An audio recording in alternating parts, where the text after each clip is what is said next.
नमस्कार दोस्तों, एक बार फिर स्वागत है मेरे इस चैनल गेनमेट में। आज का जो टॉपिक है वो क्षार से संबंधित है।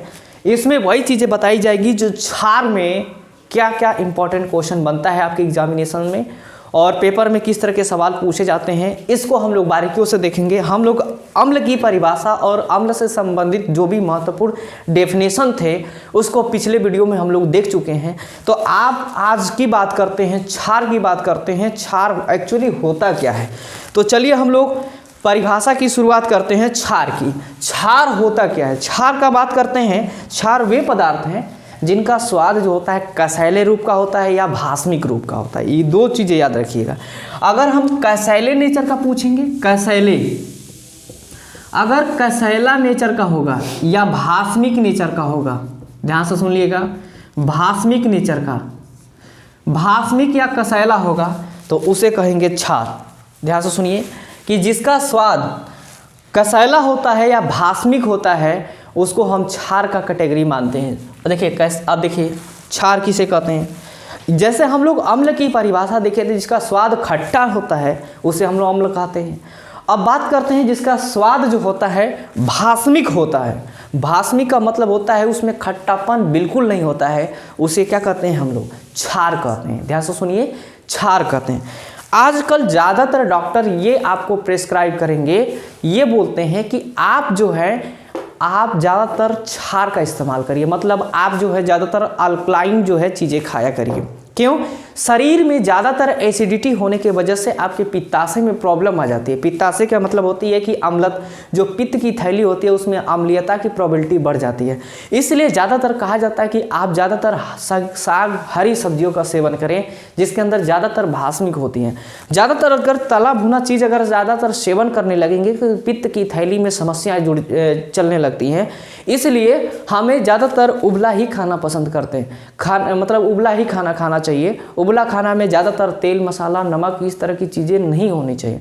आप देख सकते हैं कि जापान में बहुत सारे ऐसे लोग होते हैं कि जो हैं वो जो है ज़्यादातर बेस का इस्तेमाल करते हैं। एसिडिटी का इस्तेमाल ज़्यादा नहीं, एसिडिक नहीं होता है, ज़्यादातर वो जो है उबला ही खाना खाना पसंद करते हैं। सब्जी को उबाल देंगे, इसी तरह से भाप पे उबाल देते हैं और खाना खा लेते हैं अपना। कहने का मतलब होता है कि क्षार की अगर बात करते हैं तो क्षार की परिभाषा यह होती है जिसका स्वाद कसैले और भास्मिक नेचर का होता है उसे हम क्षार कहते हैं। उदाहरण के तौर पे बात करते हैं तो सबसे अच्छा अगर क्षार का उदाहरण हो गया तो करेला। करेला करेला जो होता है, करेला सबसे बढ़िया क्षार माना जाता है। नीम की पत्ती, नीम की पत्ती, नीम की पत्ती, ये जो होता है आपका सबसे बढ़िया होता है। इत्यादि सारे जो होते हैं वो जो है क्षार रूप में होते हैं। क्षार का मतलब होता है आपके अंदर सारी टॉक्सिक चीज़ों को घटा देता है। क्षार का यही तात्पर्य होता है। जैसे आप करेला का सेवन करने लगेंगे तो क्या होता है कि कुछ लोग ज़्यादातर जो होते हैं नशीले पदार्थों का ज़्यादा सेवन करते हैं। जैसे अल्कोहल लेते हैं। अल्कोहल लेने से शरीर के अंदर टॉक्सिक चीज़ें बढ़ जाती हैं, कोलेस्ट्रॉल लेवल बढ़ जाता है, ये तमाम चीज़ें हो जाती हैं। उस चीज़ को कम करने के लिए हम लोग भस्म का ही इस्तेमाल करते हैं। यहाँ तक अगर बात करते हैं तुलसी के पत्ते में मरकरी पाया जाता है, वो भी एक तरह से बेस का ही काम करता है। तो कहने का मतलब जो सारी चीज़ें टॉक्सिक चीज़ों को घटाने का काम करती हैं यहाँ तक वो क्षार कहलाती हैं। क्षार की परिभाषा में उदाहरण आप करेला लिख सकते हैं, नीम की पत्ती लिख सकते हैं, इत्यादि सारी जो होते हैं। नींबू की पत्ती नहीं लिखेंगे, नींबू खट्टा होता है तो उसकी पत्ती भी खट्टी होगी, इसका मतलब हो जाएगा कि वो एसिड है। और यहाँ भी बात करते हैं करेले की और नीम की पत्ती की, तो एक तरह से समझ लीजिए क्या माना जाता है, एक क्षार माना जाता है।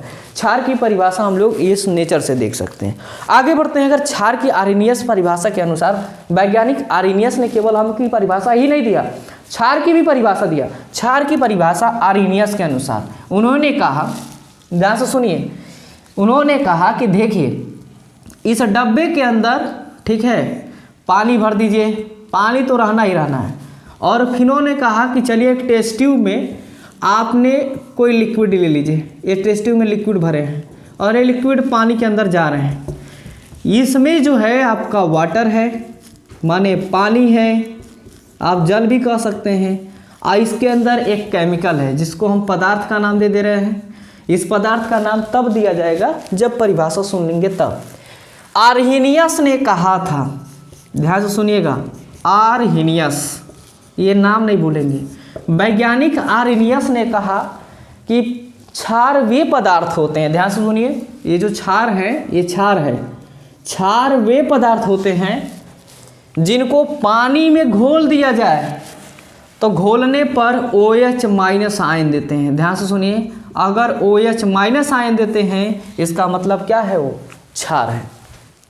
मतलब कि यहाँ पे जो है पदार्थ, जिस पदार्थ को पानी में हम लोग इंक्लूड कर रहे हैं, घोल रहे हैं, डाल रहे हैं, डालने के बाद आपको OH माइनस आयन देता है, इसका ये मतलब है कि वो क्या है, क्षार है। तो क्षार की परिभाषा देखिए, क्षार वे पदार्थ है जिसको पानी में घोलने पर अगर OH माइनस आयन देता है, इसका मतलब वो क्या है, क्षार है। वैज्ञानिक किसने कहा था, आर्हीनियस ने कहा था। वैज्ञानिक आर्हीनियस के अनुसार, एक बार फिर से परिभाषा सुन लीजिएगा, आर्हीनियस के अनुसार क्षार वे पदार्थ होते हैं जिसको पानी में घोलने पर OH माइनस आयन देते हैं, तो इसको क्या कहते हैं, क्षार कहते हैं। ध्यान से सुन लीजिए, क्षार कहते हैं। अब बात आती है मॉडर्न डिफिनेशन की। जब मॉडर्न डिफिनेशन की बात करते हैं तो मॉडर्न डिफिनेशन में क्षार की क्या परिभाषा बन जाती है। इसको किसने दिया था, इसको उसी वैज्ञानिक ने दिया था जिस वैज्ञानिक ने अम्ल की परिभाषा दिया। कौन थे, ब्रांस्टेट और लॉरी। ये लॉरी वैज्ञानिक थे। इस वैज्ञानिकों ने अम्ल और क्षार की आधुनिक परिभाषा दिया। इसने क्या दिया परिभाषा, ध्यान से सुन लीजिए। वैज्ञानिक ब्रांस्टेट और लॉरी के अनुसार क्षार वे पदार्थ होते हैं जो प्रोटॉन आयन रिसीव करते हैं। सुनिए, ये देते नहीं हैं, प्रोटॉन को रिसीव करते हैं, उसी को क्या कहते हैं, क्षार कहते हैं। किसने कहा था, ब्रांस्टेट और लॉरी ने। आर्हीनियस ने कहा, क्या कहा कि क्षार वे पदार्थ होते हैं जिसको पानी में घोलने पर OH माइनस आयन देते हैं, वो क्षार कहलाते हैं। अब क्षार कौन कौन से होते हैं, तो चलिए क्षार का कुछ एग्जाम्पल देख लीजिए। उदाहरण, क्षार का उदाहरण, जैसे अगर बात करते हैं NaOH की, तो NaOH हमारा क्षार है। अब NaOH छूटेगा तो Na प्लस, देखिए OH माइनस में, Na प्लस OH माइनस में। अगर हम बात करते हैं KOH की, तो KOH टूटेगा किस में, K प्लस OH माइनस में। अगर हम बात करते हैं LiOH की बात करते हैं, तो ये LiOH टूटेगा Li प्लस OH माइनस में, इत्यादि। ये सारे जो बनेंगे, अगर मान लीजिए एक और ले लीजिए, चलिए एग्जाम्पल में CaOH का होल ट्वाइस, अगर ऐसा लिख दिया जाए CaOH का होल ट्वाइस, तो Ca2 plus OH 2OH minus में। अब ध्यान दीजिएगा कि आपको एक ही चीज़ कॉमन मिल रहा है जिसमें OH दिखाई देगा। अब ध्यान से सुन लीजिए, आप अम्ल और क्षार की अगर परिभाषा की बात करते हैं तो परिभाषा मैंने बता दिया, लेकिन अगर पहचानने की बात की जाएगी कि चलिए आप बताइए कि अम्ल और क्षार को कैसे पहचानेंगे। जिसमें OH दिखेगा वो क्षार हो जाएगा, और जिसमें H प्लस दिखेगा वो अम्ल हो जाएगा। ध्यान से सुनिए, जिसमें OH दिखा वो क्षार, और जिसमें H प्लस दिखा उसे अम्ल कहते हैं। लेकिन वैज्ञानिक ब्रांस्टेट और लॉरी के अनुसार ये चीज़ें बदल जाती हैं। बहुत सारी ऐसी केमिकल होती हैं जिसमें H और OH नहीं होता है, फिर भी वो अम्ल और क्षार का काम करती हैं। तो हम कैसे बताएंगे कि उसमें ये बताएंगे कि जो क्या करता है, ध्यान से सुनिएगा, जो क्या करता है, इलेक्ट्रॉन देता है, मतलब प्रोटॉन देता है, वो अम्ल है, और जो प्रोटॉन रिसीव करता है वो क्षार कहलाता है। ध्यान से सुनिए, इलेक्ट्रॉन देने वाले को या प्रोटॉन देने वाले को क्या कहते हैं, अम्ल कहते हैं, और जो रिसीव करता है उसको क्षार कहते हैं।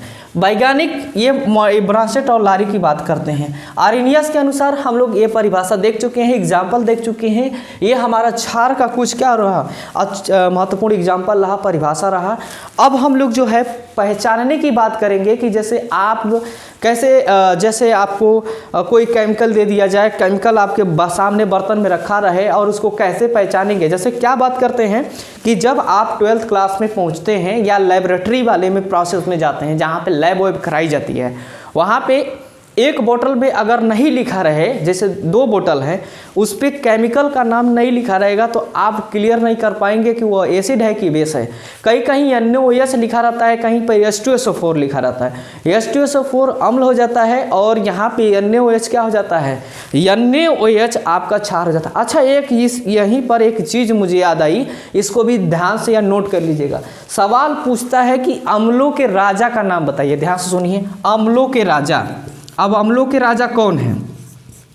अम्लों के राजा, और यहाँ से अम्लों के राजा हैं तो ये मत पूछेगा कि अम्लों की रानी भी कोई होती है, नहीं रानी नहीं, अम्लों के राजा अगर होते हैं किंग ऑफ एसिड जिसको बोलते हैं, king of acid, king of अगर एसिड की बात करते हैं तो वो होता है H2SO4 जिसको हम सल्फ्यूरिक एसिड बोलते हैं। ध्यान से सुनिए, अगर सवाल पूछ दिया जाए सल्फ्यूरिक एसिड क्या है तो अम्लों का राजा है, सल्फ्यूरिक एसिड अम्लों के राजा कहलाते हैं। तो क्षार के राजा क्या कहलाएगा? क्षार का राजा जो होता है, क्षार का जो राजा होता है, क्षार का राजा होता है NaOH। क्या होता है? NaOH। इसको बोलते हैं सोडियम हाइड्रोक्साइड। सोडियम हाइड्रोक्साइड क्षार का राजा होता है और अम्लों के राजा सल्फ्यूरिक अम्ल H2SO4 होते हैं। ये रहा कुछ अति महत्वपूर्ण प्रश्न और प्रश्नों से संबंधित कुछ चीज़ें एग्जाम्पल के तौर पे, और यहाँ पे आर्नियस और मॉडर्न डिफिनेशन ब्रांचेट और लारी के अनुसार यहाँ पे एक डायग्राम बनाया गया। इस डायग्राम को जरूर बनाइएगा क्योंकि डायग्राम जो है क्या करता है, डिफिनेशन को कंप्लीट कर देता है और कुछ भी चीज़ें जो है छोड़ने नहीं देता है। तो इस तौर पे अगर बात करते हैं LiOH, NaOH, CaOH का होल ट्वाइस, ये सब क्षार के अति महत्वपूर्ण एग्जाम्पल बन जाते हैं। तो ये हो गया क्षार से संबंधित महत्वपूर्ण प्रश्न और महत्वपूर्ण परिभाषा और महत्वपूर्ण एग्जाम्पल।